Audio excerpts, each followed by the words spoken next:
Hey guys, this is BCMA1993 here, and today I am bringing you guys some Model 1887 gameplay with a final score of 26 and 8, and I actually ended up getting an AC-130 in this game. And this gameplay commentary is going to be kind of a review from this game, and I'm not Drifter, I'm not Team Art, so I don't know like all the stats and all the nitty-gritty details off the top of my head, but I have used this weapon quite a bit. I almost have a gold at this point, and it is a very bad gun when you first start using it. Before you get damage, it is very, very bad. And until you get the damage proficiency, even with range, it doesn't really help it that much because of the close range hit markers. But after you get damage, it is actually a very good weapon. And it is actually now my favorite shotgun. I'm not much of a shotgun user, but I've been using the model since yesterday. I started using it again. Last time I used it, I got almost to range, and then I stopped using it, and then this time I actually almost have it gold, so I find it to be quite good, and I'm actually able to get collaterals with it, which I haven't been able to do with any other shotgun. I know that you can do it with other shotguns, but I've been getting steady collaterals. I get a lot of long-range shots, longer range than I would get with any other shotgun, and with damage, it just is an amazing, beastly gun. And like, see right there, I hit him the first time, and once you get damage, it is an absolute beast of a weapon. And I actually think it's a highly underrated weapon. I think people need to just put the time into it, get the damage proficiency. And if you have wanted to use the model, but like you can't because you get those close range hit markers or you get frustrated with it, just put up with it. Because once you get damage, it's a really fun weapon to use. I've probably had more fun using the model lately than I have using any other gun. It's just an absolute fun weapon to use after you get the damage proficiency. Like I said, I've had so much fun using it, playing with some of my buddies, and it's just incredible fun. Like, see, sometimes you don't get your shots like right there, but I ended up getting an AC-130 with it here, and I actually ended up getting another one a couple matches later, but the match had ended before I was able to call the AC-130 in. So it is possible. Like, I've seen Moabs with it and stuff like that, but a lot of people say this gun's so horrible and all that stuff, so it just needs the damage proficiency.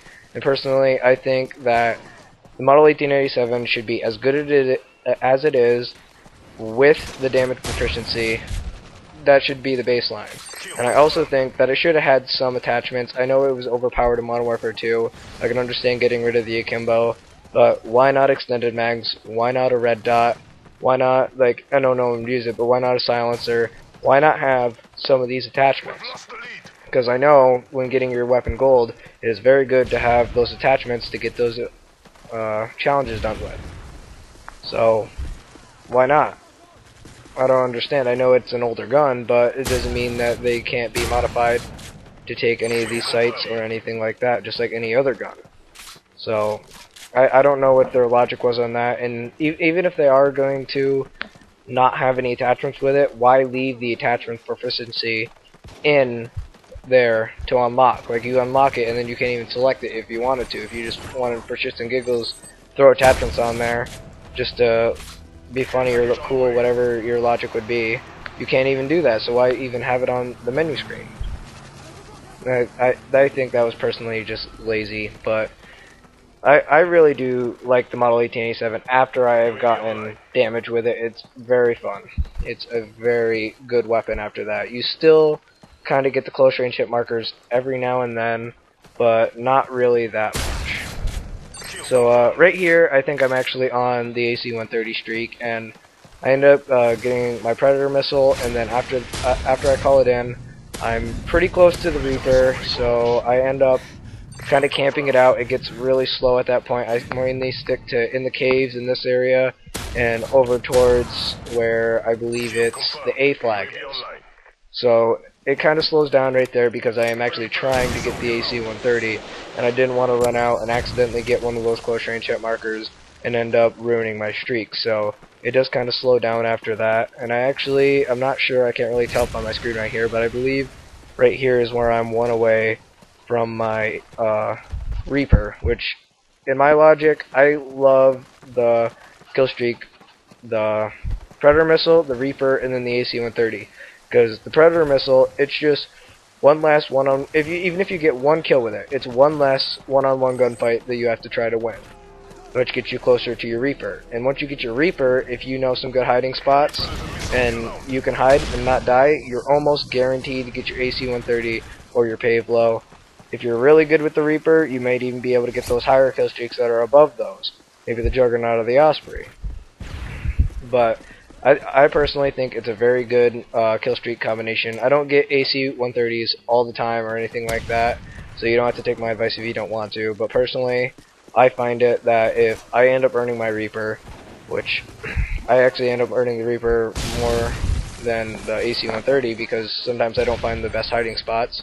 But once you get the Reaper, if you're still alive while you're in your Reaper, or you didn't die before you could use your Reaper, you are pretty much guaranteed to get an AC-130. So, right there, I finally got the Reaper, which I was really happy about. So this is where I thought was a really good hiding spot.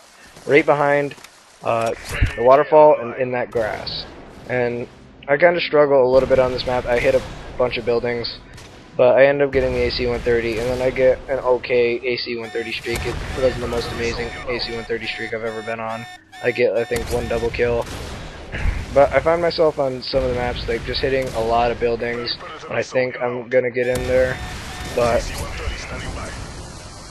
as you can see, I get pretty good. I get my AC-130, and then I call it in. And actually, after the AC-130, I'm a little bit less campy. At first, I'm still a little bit campy because they actually get an AH-6 Overwatch over us, so it's kind of hard to, you know, run out in the open and try to kill people with a shotgun, especially the Model 1887, with that helicopter above people. So you're going to be running towards someone who has a helicopter following them around. It's not very good. And I think the AC-130 gets shot down in a minute. Not too sure. It doesn't. Yeah, there it goes. So right here, one of my friends actually just told me he just died, so I'm waiting here for a second, and then I turn around. See, as you can see, that guy walked right by me. That's why I like that hiding spot. And I don't know how much. I think there's like another 2 minutes left in this gameplay. So at this point, I had dropped the AC-130, so I'm happy with this match already. So I decided I'm gonna go try to get a couple more kills, try to get as little deaths as possible, and I'm gonna go and try to make this gameplay, or finish off this gameplay.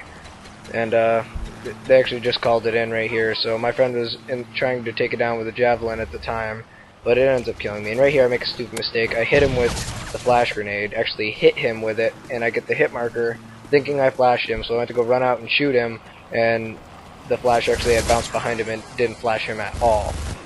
And this is one thing I want to point out is I watched Drifter's video on helicopter AI and says that it doesn't go for like the top scoring player, or it just goes for whoever's closest. I do have to say I disagree with that, because I find a lot of times when I'm at the top of the lobby, I'll get killed 3-4 times in a row by the helicopter, and no, it hasn't shot at anybody else. As soon as I spawn, I get killed by a helicopter, which actually really gets me mad. I know that they do like tests on all this, and what they find is usually pretty accurate, but it's one of those things that can be pretty random.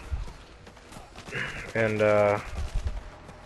this gameplay is just about wrapped up. I don't think I get very many more kills. I think I only maybe get 2 more kills, and one of them actually being a final kill cam. I kill this guy, and then I go wander around in the cave for a little bit, and then I come back out, and I end up getting the final kill cam, which is actually probably the most shots I've ever put into someone with a shotgun for a final kill cam ever. Like, I think I shoot him like 4 times, but it was an okay distance. But it shows like sometimes that the model does have its tweaks, and what I've discovered with the model is it's not really its damage or its range that's so weird, it's its pellet spread. It has a really odd pellet spread. Sometimes they all cluster together in like one ball, sometimes they are perfect spread, and sometimes there's something else. But here's the final kill right here. I shoot him 4 times before he actually dies, and I get the final kill. So we get to see a nice replay of that in partially slow-mo.